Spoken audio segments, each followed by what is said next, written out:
Let's move on to the next talk with Dorota, who is going to be speaking about social engineering. So welcome, thank you.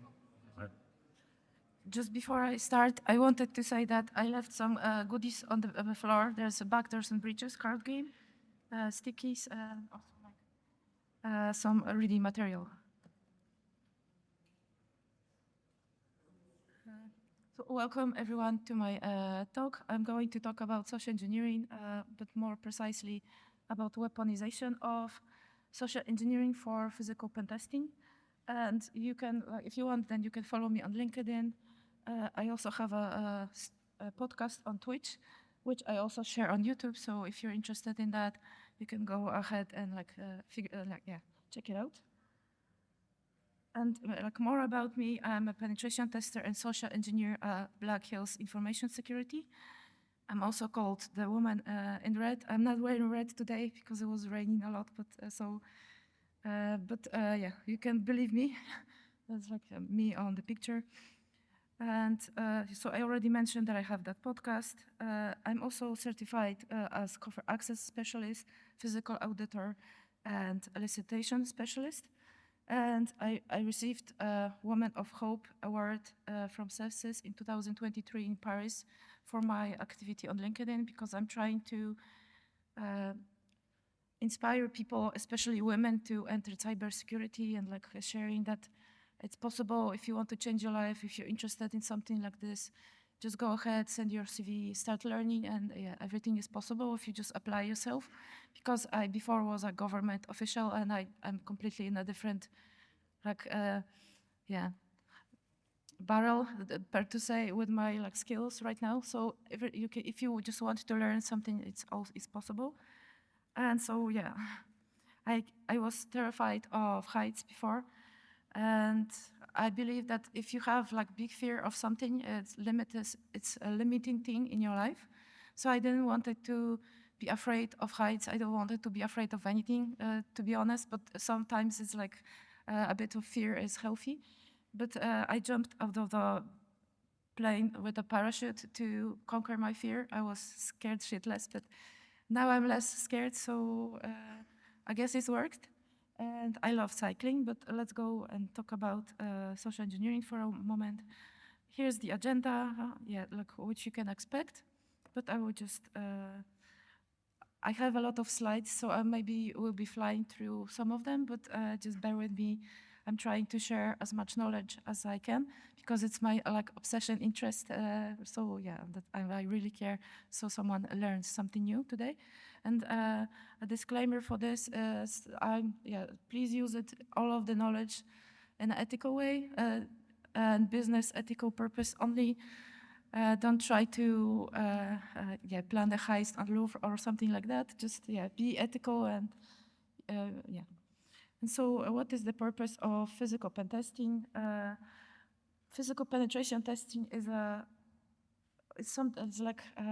engagement that simulates a real-world threat scenario where a malicious actor attempts to compromise a business' physical barriers to gain access to infrastructure, building systems, and employees, exposing weaknesses and vulnerabilities in physical controls, such as locks, barriers, cameras, or sensors, so that flaws can be quickly addressed. So the point of doing the physical pen testing engagement is to find all the holes, which doors are vulnerable, where are problem moments in the building, and addressing them, writing a report, and so the client could address afterwards.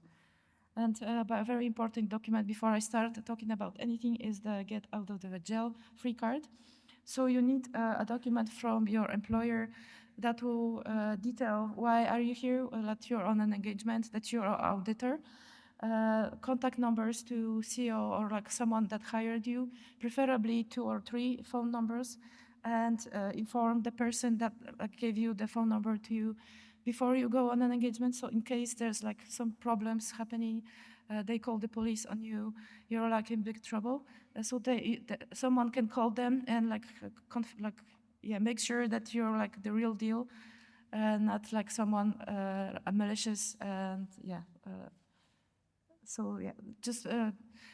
And what I wanted to add as well, so put the letter folded, and it would be best if you not put it like behind somewhere here, but like in your back pocket. So if you have to have your hands raised in the air, then you can tell them, oh, please, like, can you grab my document here? Because if you do sudden movements, that's like that's a problematic thing. So yeah, be aware of that before you go anywhere. And so I wanted to ask how many of you watched The Matrix, the first part, and do you remember the scene with the woman in the red dress?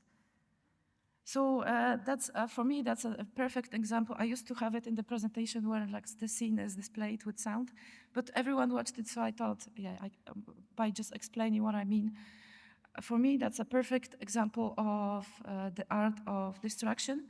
So she's dressed in a totally different way than the rest of the people surrounding her, and so she's gathering all of the, all of the attention, thank you. All of the eyes are on her, so that's what I wanted to start with and teleport you all into a bank lobby. And so you enter the bank lobby.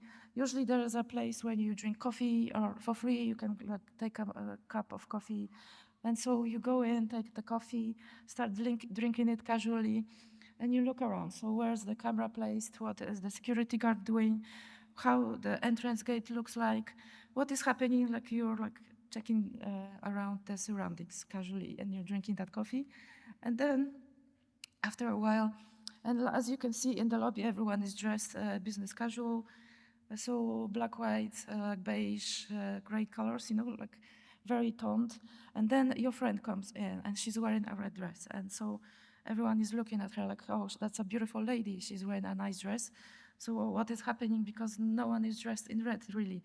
Or eyes on her already. But then she drops a pile of documents in the middle of the corridor and starts to pick them up pretty chaotically. So people rush to her and try to help her. But then that's like a perfect moment because you already were assessing what is the situation, that the security guard is not really watching the monitors. So it's a perfect moment to jump the turnstile because our eyes are on your friend. So it's a good like example that if you go on an engagement like that, it's a good idea to bring a friend with you. It can be someone like a burner person, so that person makes a commotion, creates chaos, and then that person is burned, so you can have to leave the building, but you are in, so it's a good idea to bring a friend. And social engineering, what's that? So that's the art of and science of manipulating human psychology to extract information, influence decision, and provoke actions.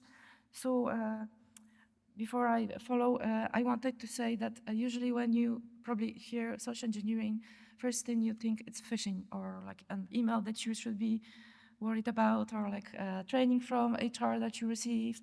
But my whole presentation is about physical pen testing and manipulating people to extract information through like mind games, social engineering. That's like dark psychology of social engineering, not sending emails to someone with a link. So, and to give you an example, imagine you hear a phone call, like two people talking with each other. So here it goes, the example. Hi, this is Michael from IT. We detected unusual activity on your account and need to verify your login credentials so we can secure it. Can you confirm your username and password? So the voice on the other end was calm, confident, and friendly. The exact tone you'd expect from a hopeful colleague in a crisis. There was no reason to doubt that person. You already felt like you trust him. The employee complied, thinking they were preventing a hack, but they were wrong. They were the hack. So what I wanted to give you an example of is the real breach often takes place between the victim's ears. So what the person believes in, how easily that person trusts the other person, the character traits, even like the trauma that that person went through. All of that is a button you can press and elicit information from them. But but here also I wanted to go back to being ethical because To give you an example, if you see someone that is a very easy target, for example, you see a surgeon in front of the operation room and he's like totally devastated. He looks like an easy target, right? Very vulnerable in a very easy to manipulate state. But please don't, you like be ethical, be like a kind human being, and don't follow the easiest path because that person might be on the edge and you don't want to push anyone over the edge, right? So just wanted to make sure that everyone understands this is might be easy to divulge information from someone, but not always advisable, and like you be a kind person. So real world examples, for example, Cold War Human Intelligence from United States used elicitation, charm, and stage encounters in bars, cafes, cultural clubs to recruit insiders or extract security details. So the lesson from this is long-term relationship building and trust are more effective than technology. And Frank Abagnale, I'm sure you all watched the movie Catch Me If You Can. So he convinced people he was a pilot, doctor, lawyer without formal credentials because he was very charismatic, charming. He was also good looking. So that also helps if you like, because it's the halo effect. If we trust more people that are attractive. The lesson here is authority symbols, clothing jargon, confidence, or powerful trust shortcuts. And Kevin Mitnick, I'm sure you all know, he is a social engineering pioneer, manipulated employees to reveal passwords, codes, and access numbers, preferred talking to people over hacking machines, because we all know a human is the weak link, and it's easier to extract information from a human being. So the lesson here, phone-based elicitation, phishing bypasses technical defense if employees aren't trained to resist. So there are 4 phases of social engineering, and the first one is reconnaissance. So what we do during reconnaissance, we are gathering information. So we will find it, we already know who the target is, probably if we are on an engagement. So we find all the personal information, organizational, structural, online behavior, potential we're looking for vulnerabilities pretty much on that phase. So we know how to plan the next phases and how to perform the attack. And so what is the important part here? We have to understand the environment of the target. We have to identify potential entry points, and we are planning the approach for the attack. So example here is an attacker might scan social media profiles or LinkedIn to learn on the target's job role, interest, connections, and email addresses, and then craft more personalized attacks. And so pretexting and personas is, what is pretexting? So it's crafting a believable identity, and you have to, it's a fabricated scenario, believable identity of who you are.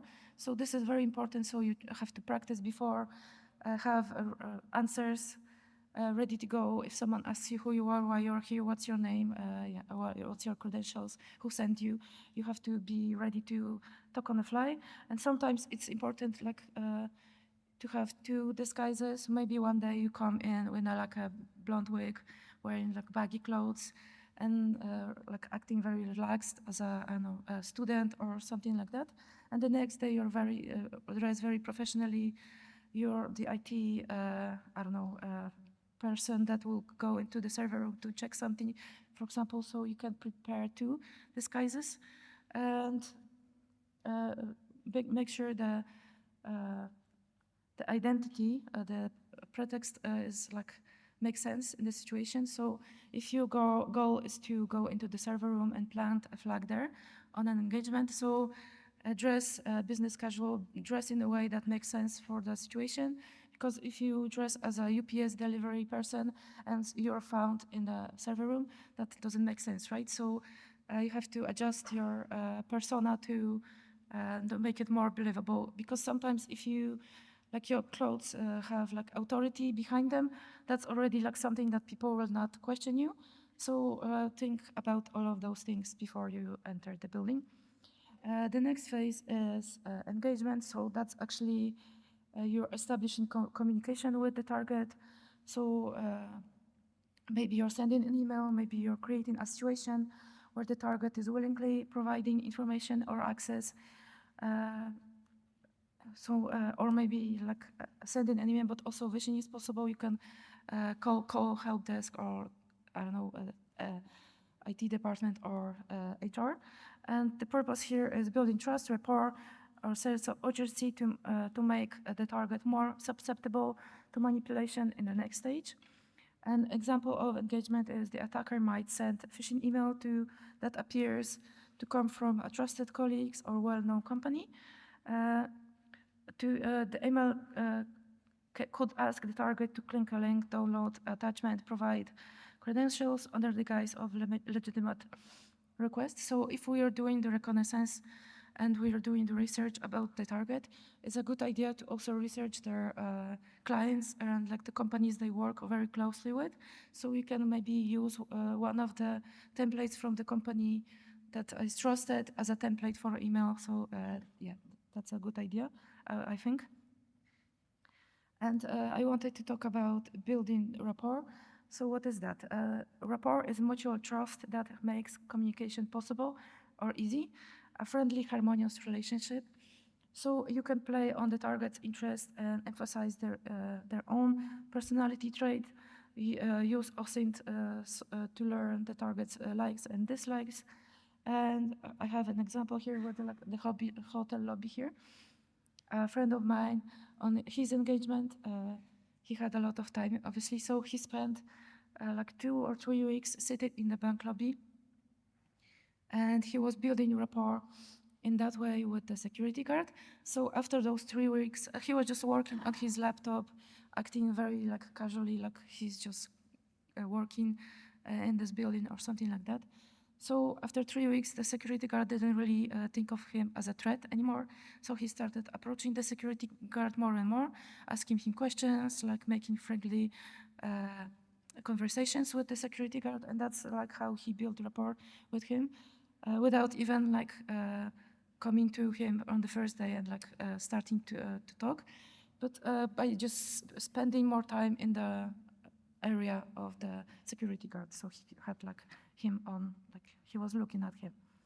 And elicitation is something I wanted to focus a bit more on my presentation. So that's the strategic use of conversation to subtly extract confidential or sensitive information without the target realizing it. And why does it work? So because it leverages human tendencies like helpfulness, desire to be liked, trust in authority, information sharing norms. And what are the psychological foundation of elicitation? That's reciprocity. So people feel compelled to return favors. So if you come to someone that you want to extract information and give them some information that they find valuable, or even give them a gift, like a physical one, they might feel obliged to return the favor, and that's the reciprocity. Social proof is if others share, I can share. But another example of social proof is we mostly do in very new situations for us as a human being. We look around and look what other people are doing around us, so we don't act as a fool, make a fool of ourselves in a way. That's the point. And so social proof. I had an example. There was a trial in like a big city, let's say United States, New York. So people were standing in the center of the city, looking up, and or like a lot of them. So everyone was looking up. So that's very suspicious. Like, why are they looking there? Is there something happening? So the first instinct is usually we think, oh, what is that? Like some kind of apocalypse. What is on the sky that everyone is looking there, right? So you also look to check why they are like staring above. So that's social proof. So we sometimes act in a way that others do around us. Another one, authority and flattery. Compliance increases when approached by perceived authority or those who show admiration. So if you are dressed in a way like, I'll give you an example, but don't dress as a policeman because that's a big mistake. So if you meet someone in a clothes of a policeman, you already feel like authority of that person and that you have to act in a certain way to not be in trouble or to oblige his requests. So that's example of authority. Another one is curiosity and ego. People love to talk about what they know. So if you have like a very niche hobby, you would probably want to talk about it if you find someone that knows about it. So common information targets or attackers might often use elicitation to uncover internal procedures, so IT policies, HR workflows, system access levels, so who has access to what, maybe that's a person we want to target.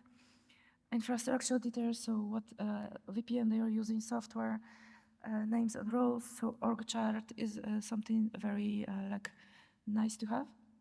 And work habits, when and where the employees work, do they like help each other to enter the door? So maybe you can use it to target in the building. So if you like watch them in the morning, then you can see like how they are behaving and like take notes of that. And countermeasures and defensive strategies. Recognizing elicitation attempts in various contexts. So I will talk about not only how to perform something, but how to defend yourself. So you have like the knowledge from both sides. I hope that helps. And so if someone displays unusual curiosity, like asks about procedures, access, personal details, that's suspicious, right? If they, if there's like excessive flattery or over friendliness from strangers, I'm Polish, so I'm overly suspicious, maybe like from like my national level, but there's like a lot of people that are like very friendly because it's a culture thing, like from like people from United States, for example. I'm not saying that's a wrong thing, just like cultural differences are also important to be mindful of. Leading or assumptive questions. So you guys use cloud backups, right? So he like leading the answer in a way that's like what to be mindful of. Requests that bypass normal procedures. Can you just hold the door for me? Like tailgating in the morning, or for example, you're trying to enter the building with one hand with like 12 coffees and a box of donuts in the other one. So obviously your both hands are busy, right? Occupied. So if you try to enter the building like this way, someone may be kind enough to like hold the door for you, and then you give them, give them one of the donuts or like something like that. So be friendly, an answer of someone is being friendly to you, but you can also use their friendliness to your own advantage. So you didn't have your badge cloned, so you're like using the donuts example. So another one is inconsistent and vague pretext. So I'm with the out team. Like if you're not confident, you're not sure of your pretext, that's a big red flag. So prepare. Very quickly, I will not maybe go through all of it, so you can scan it with your eyes. So best conversational triggers and openers, for example, innocent inquiry. I am new here. How do things usually run during onboarding? And so that person appears harmless, invites exploitation. Explanation, sorry. And also like another example could be, for example, flattery. You seem like someone who knows their way around this place, or curiosity. There's an interesting badge design. What is the colors mean? So you can like ask about details about access roles, for example. If you know if red means something else than yellow, for example. And another tactic that you could use is subtle challenges and also false information testing. So subtle challenges is powerful elicitation tool. used to verify details, provoke correction, and extract data without directly asking for it. And for example, I thought remote users don't need MFA anymore, so the target likely in response is actually they do. Everyone uses Duo, so you already have some information without like innocent question. And false information testing, that's very fun to do on Stack Overflow or like forums like Reddit. So you, for example, ask a question and no one answers. So in the next hour, you create an account as someone else and answer in a totally wrong way. So then people will rush toward answering and correcting you to give you the correct answer. So you can confirm assumptions that way and test the target's knowledge, prompt corrective disclosures. That's a fun way to go about it. And subtle challenges, false information testing. Now I wanted to talk about red flags and defense tips. So if someone is repeating mild errors about procedures, he's probing for policy details via correction. If someone shares incorrect assumptions followed by, oh really? He's testing knowledge or with misinformation, naming internal roles with wrong info. He's legitimizing falsehoods to elicit clarification. If someone is playing confused and like vague too often, he's trying to pull details through helpfulness and sympathy. And defense tactics, don't correct procedural or access details. If someone doesn't know, refer, don't educate them. Beware of anyone testing you their knowledge casually. Treat incorrect technical talk as bait. And another phase of social engineering is exploitation, is pretty much when the attacker leverages the information and access gained during the engagement phase to carry out the attack, to manipulate the target to divulge sensitive information, grant access to systems, and perform actions that compromise security. So the purpose in here is to gain access to systems, maybe data theft or facilitating a further attack. And before you enter the building, what is very important is that you map the target. So you know what is the overlay of the building, what are like the cameras placements, where if there are any blind spots on the camera placement, so maybe you can use it as a path to go in the place that you want to go. Maybe that's a server room, maybe that's a board room, or maybe like you have to go somewhere to plant a device. So yeah, you have to know where that room is and how to get there. So that's very important.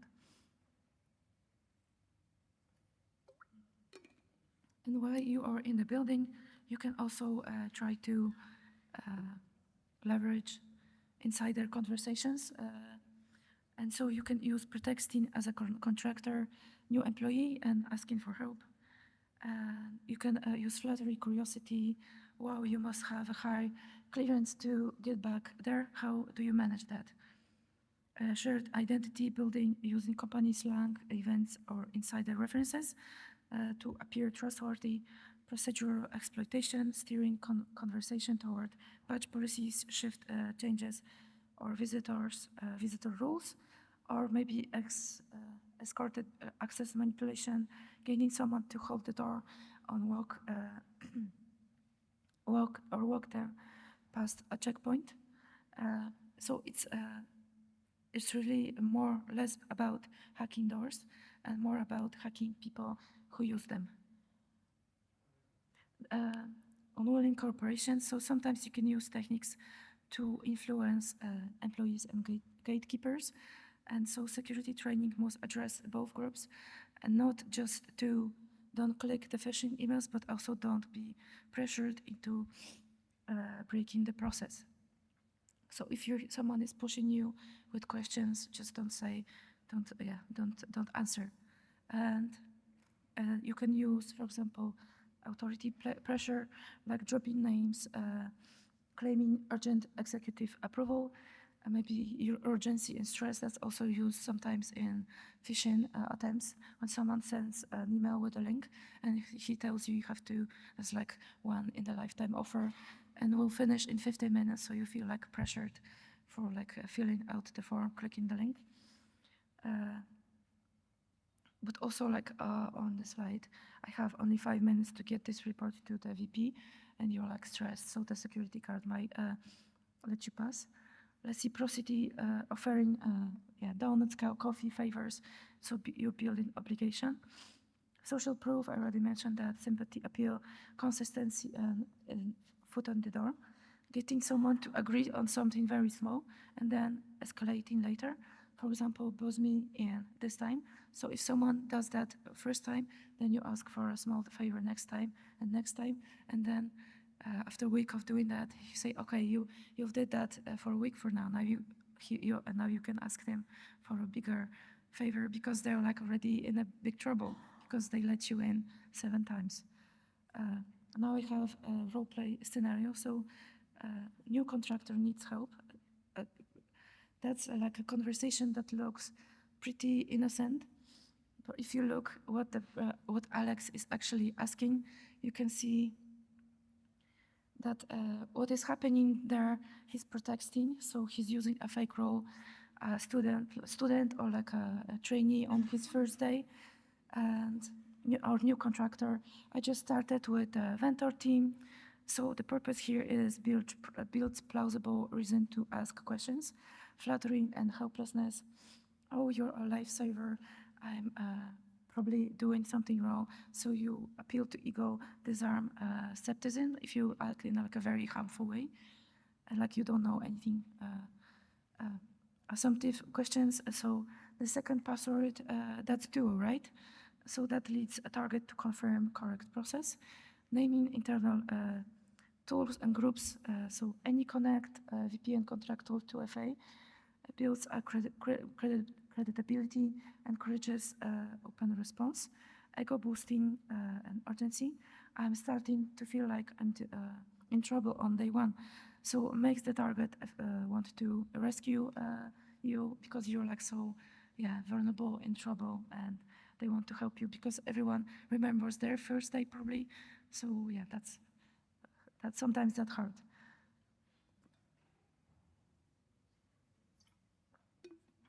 Another technique that you could use is framing, and what framing is defined. That's defined as information and experience in life that alter the way one reacts and the way to make decisions. You make decisions. So, for example, grocery stores use framing by putting 70% lean on a package of ground meat as opposed to 25% fat, because that sounds healthier and like more appealing to the buyer, and that's why the stores use 70% lean instead, labeling the actual fat content, and simply presenting the facts in a different way can make something normally considered bad seem a good thing. A bit of some examples of framing. So we can use praise framing, for example, baiting the target to talk about systems. Example, you've been here for a while. You must know all the systems better than anyone. So implied status. An example here is, I heard not everyone knows how the VPN failover works. Is that true? So you encourage someone to prove knowledge. Challenge framing. I doubt most people even understand how the routing policies are layered, but I bet you do. So you provokes detailed explanation and kind of like creating a challenge for someone to prove their like skills and knowledge. Next one is framing through curiosity or flattery.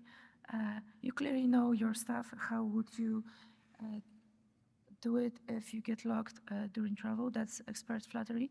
And extracting contingency plans. Hypothetical curiosity. That's example here. If someone wanted to bypass UFA just for testing, how would they do it? So it's framed as curiosity actually proving weaknesses. And another one is leading questions. So you can lead through sympathy or empathy. For example, you pretend like using the helpless persona, an example there. I just keep measuring this up. I'm sorry, one step back. I just keep messing this up. Do you mind walking me through how you normally log in securely? So that encourages step-by-step disclosure. Shared burden framing baits the target into revealing shortcuts. For example, they make it so complicated for contractors now. How do you even manage all the extra security stuff? So that baits the target into revealing shortcuts. Victim framing, example, my access keeps failing, feels like I'm being singled out. Did you do through that too? So that creates bonding, gets personal process info, and also we can lead through assumption and presupposition.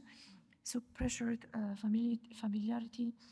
So the standard process is still emailing credentials to the admin queue, right? So invites correction or confirmation. False consensus normalizes risky behavior. An example here is everyone just uses their work email as username, right? Third-party framing pulls privileged information under guise of casual talk. Example, someone told me you don't even need full admin rights to override the lockout. Is that true? And so key takeaways from that is if someone makes it you feel important, flattered, or they are boosting your ego, pause and think what's happening right here. So because that emotional reaction might be exactly what they're counting on. Next example I wanted to talk about is mirroring. That's a subtle imitation of person's verbal and non-verbal behaviors. So to explain it in an easy to understand way, if you look in the mirror, your reflection looks back at you and moves in the same way.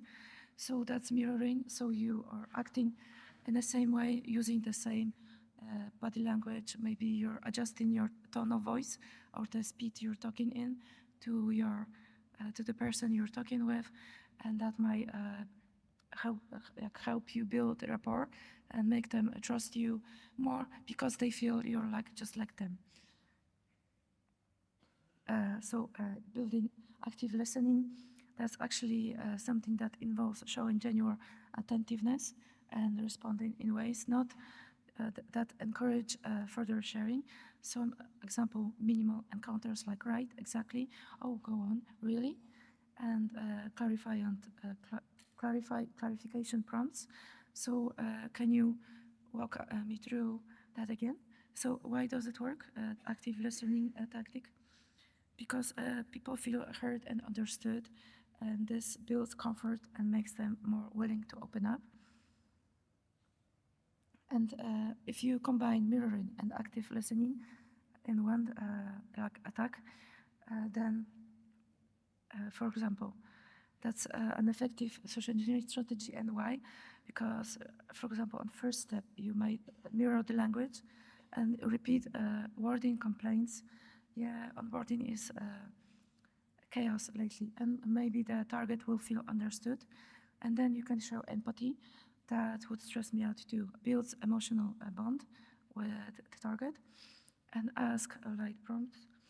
How do you usually get around that? Target reveals workarounds. So if you use a few tactics in a one attack, that could be even more effective for you. Red flags or repetition of your own phasing in a conversation, usually good emphasizing early on, excessively encouraging someone to keep talking, and subtle parroting of tone, posture, and rhythm. So be mindful if someone is acting as your mirror, that could be like they are trying something here. So if someone feels too easy to talk to, that might be exactly the point. Comfort can be manufactured, and be careful what you volunteer to share. And the last stage of social engineering is execution, and that's when the attacker completes their objective.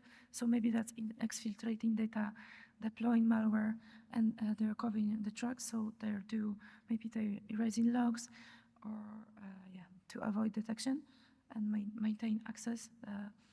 But take tips and best practices when you are on an engagement. Ethics is very important, in my opinion.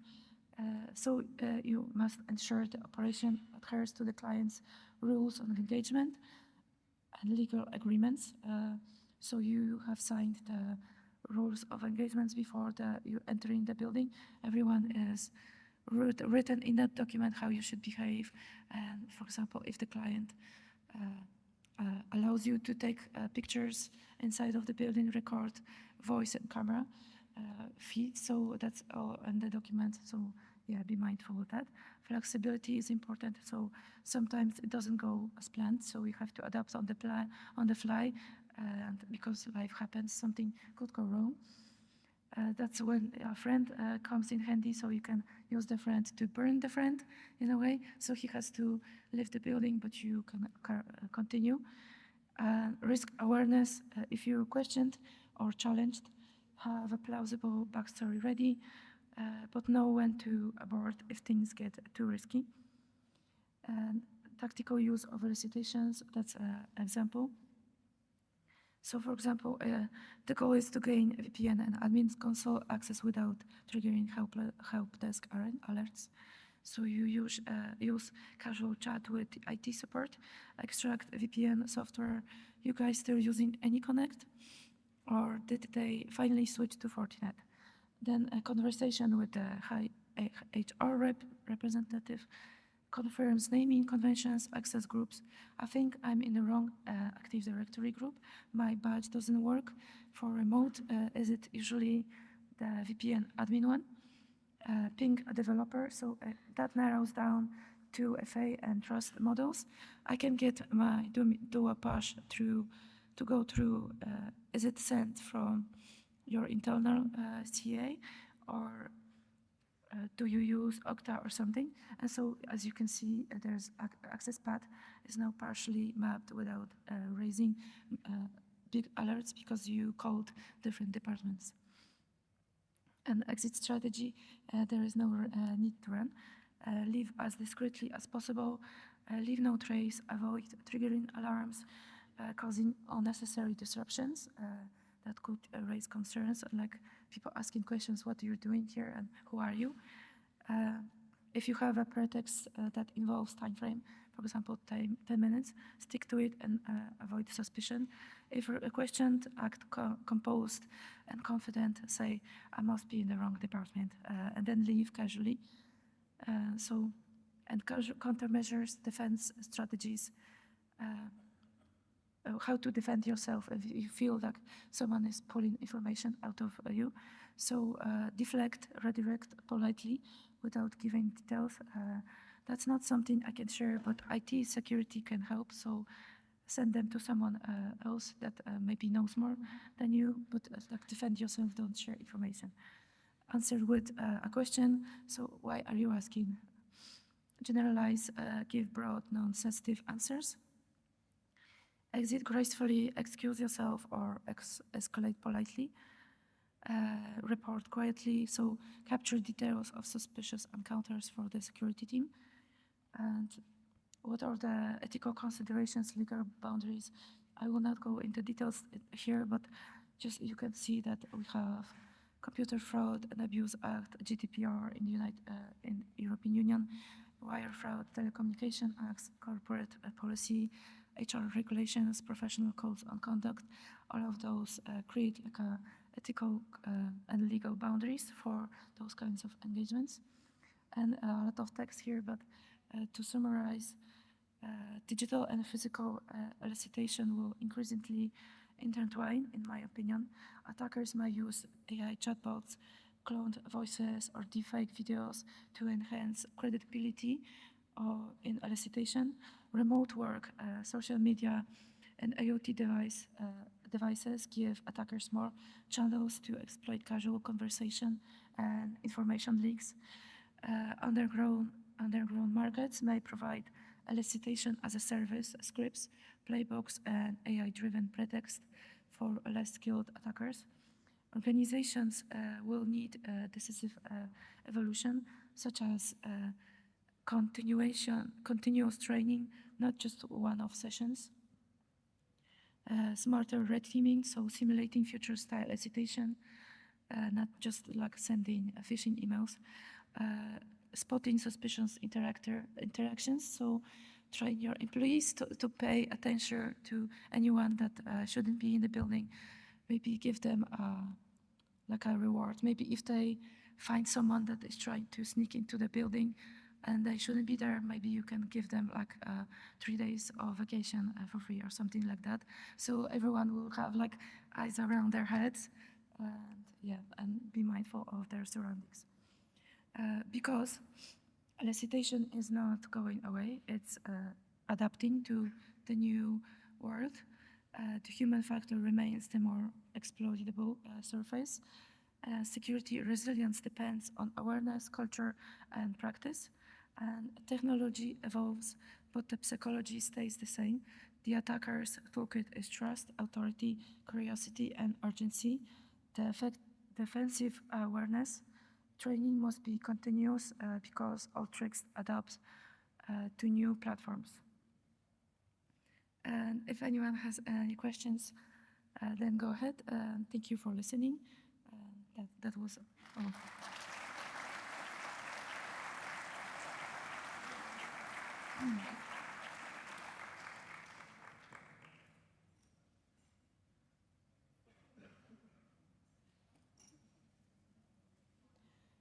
If you still want to ask me a question and like you're sure to do it now, you can catch me afterwards. But other than that, thank you for listening and coming to my talk.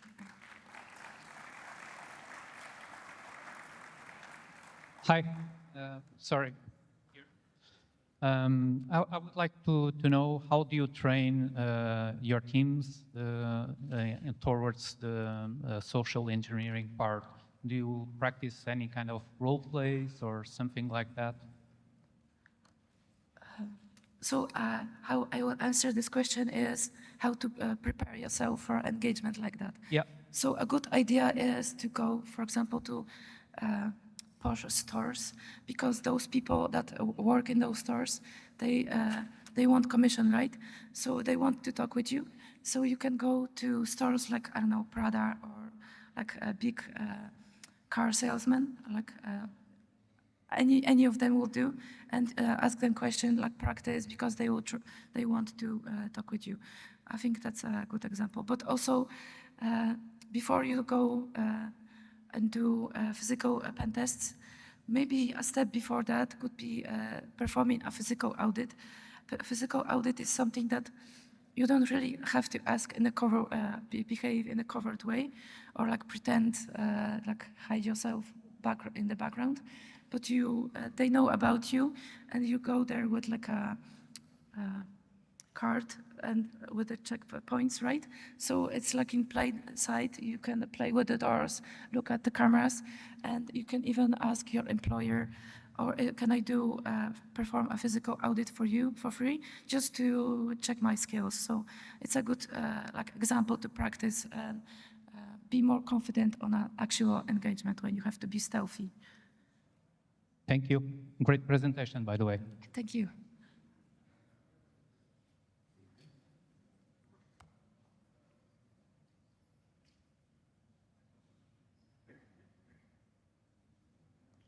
I guess that's it. So feel free to grab some of the card games. That's Backdoors and Breaches. And also I have stickies, like I mentioned before. But yeah, feel free.